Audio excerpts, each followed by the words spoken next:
Good morning সবাইকে। তো সবাই কেমন আছো?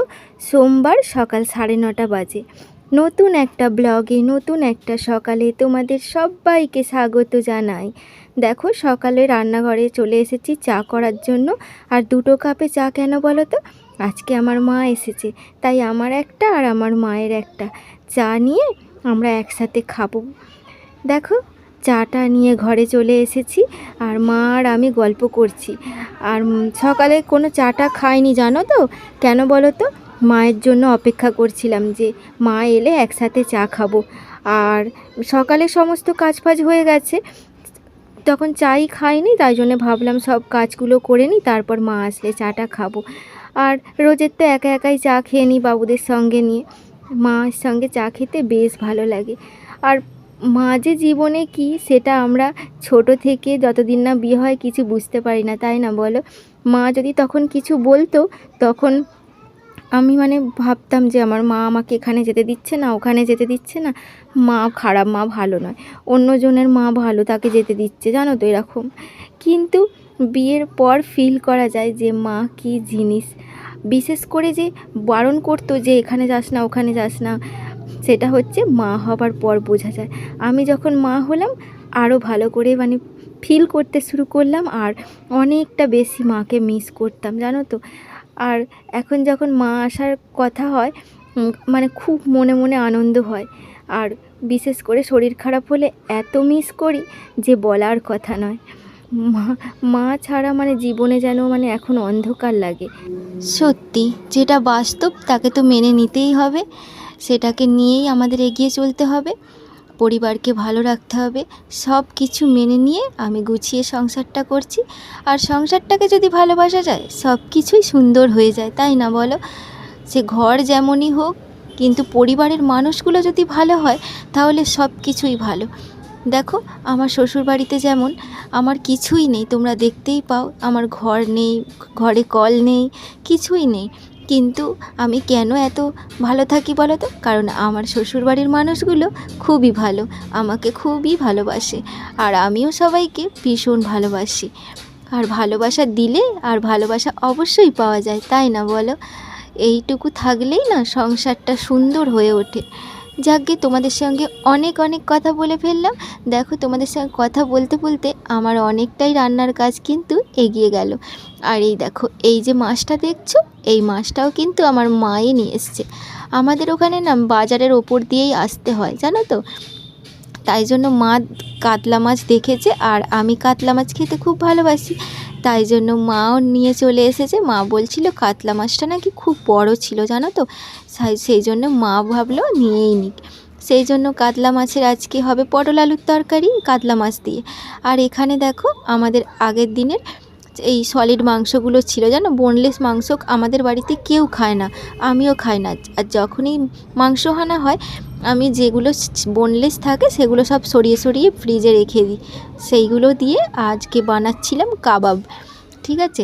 আর দেখো এখানে কর্নফ্লাওয়ার, কাবাব পাউডার, তারপরে লঙ্কা বাটা, আদা রসুন বাটা আর দিয়ে নুন দিয়ে ভালো করে মেখে নিয়ে, এটা দারুণ খেতে হয়, জানো তো, আমার ভীষণ ভালো লাগে। আর এই বোনলেস মাংসগুলো আমি সরিয়ে রাখি, এই যে তড়কা খাওয়ার জন্য বা চিকেন ভর্তা খাওয়ার জন্য, এইসবগুলোর জন্য এই ছিবড়া মাংসগুলো। আর এই ছিবড়া মাংস দিয়ে তো মাংস রান্না করলে যেহেতু কেউ খাবে না, নষ্ট হবে, ফেলে দেবে, এই জন্য আমি এগুলো সরিয়ে রাখি এইসব খাওয়ার জন্য। আর দেখো কস্তুরি পাতাটা একা ঢালতে পারছিলাম না, মা একটু হেল্প করে দিল, দিয়ে চিকেন কাবাবটা ভালোভাবে মাখিয়ে বেশ কিছুক্ষণ রেখে দিতে হবে। আর আমার মা না ঘরে একা বলে, বাপি তো মাছ মাংস খায় না, আর সেই জন্য মা খেতে চায় না, একা তো ভালোই লাগে না খেতে। আর আমাদের বাড়ি এলে আমি এইসব একটু করে খাওয়াই, সেই সব প্রিপারেশানই চলছে। দেখো এগুলো সব সরিয়ে চিকেনটা ঢাকা দিয়ে এখন বেশ কিছুক্ষণের জন্য রেখে দেবো, প্রায় ঘন্টা দেড়েকের মতো। মাংসটা যতক্ষণ রাখবে ততক্ষণই ভালো। আর যদি আবার মাখিয়ে একদিন ফ্রিজে রেখে দাও, তার পরের দিনে কিন্তু আরও সুন্দর খেতে লাগবে, ঠিক আছে। দেখো এখানে আমি দুদিকে রান্না বসিয়ে দিয়েছি, ওদিকে হচ্ছে করলা ভাজাটা, আর এদিকে মাছ ভাজতেও দিয়ে দিয়েছি। মাছগুলো দেখো ভাজা হয়েও গেছে, আর ওদিকে করলাটা তুলে আলুটাও দিয়ে দিয়েছি। জানো তো, কদিন মানে বৃষ্টি হচ্ছিল, বেশ সুন্দর ওয়েদার ছিল, একটুও কষ্ট হচ্ছিল না কাজ করতে। আজকেও দেখো জানালাটা ঘিরে দিয়েছি, এত রোদ আসছে না কি বলবো, মানে অস্বস্তি, গরমটা আবার পড়ে গেছে। মানে রান্নাঘরেও আবার দাঁড়িয়ে রান্না করা যাচ্ছে না। আর বেশ ঠান্ডা ঠান্ডা ওয়েদারটা ছিল, আমি ভাবলাম বুঝি এরকমই থাকবে, কিন্তু না গো, আবার যেইকে সেই গরম পড়েই গেল। বলছিল নাকি সবাই যে আর এর থেকে আরও অনেক বেশি গরম পড়বে, জানি না কি হবে। আর সব কিছু মেনে নিয়েই তো আমাদেরকে চলতে হবে। আর গরমের জন্য বেশি বেশি রান্নাও করতে ভালো লাগে না, এই একটা দুটো করেই ছেড়ে দিচ্ছি। বেশি করলে কি খাবারও লোক নেই, আর মানে রান্নাঘরে দাঁড়িয়ে করাটা অসম্ভব হয়ে যাচ্ছে। যাই হোক, তোমাদের সঙ্গে কথা বলতে বলতে সমস্ত মাছগুলো ভাজা হয়েই গেল, দেখতে পাচ্ছ। আর আর আজকে না একটু আওয়াজ হতে পারে, জানো তো কেন বলো তো? কালকে রাত্রে না ভীষণ টায়ার্ড লাগছিল আর ঘুমিয়ে পড়েছিলাম, তাই জন্য সকালে ভয়েসটা দিচ্ছি। যেহেতু আমাদের রাস্তার ধারে বাড়ি, সব সময় গাড়ি যাচ্ছে, তোমরা একটু মেনে নিও। কাল থেকে চেষ্টা করব আবার ভালো করে মানে ভিডিও দেওয়ার, মানে ভয়েসটা দেওয়ার। দেখো এখানে করলা আলু পেঁয়াজ দিয়ে ভাজিটা বেশ সুন্দর করে ভেজে নিয়েছি আর তুলেও নিলাম, আর খেতেও না অসাধারণ হয়েছিল, জানো তো। আর এখানে দেখো আমার ভাতও প্রায় মোটামুটি হয়েই এসেছে, একটু একটু শক্ত আছে, হয়ে গেলেই নামাবো।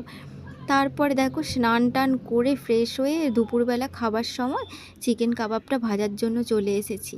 আর এটাকে যখন মানে ভাত খাবে না, তখন মানে গরম গরম ভাজলে দারুণ লাগে, জানো তো।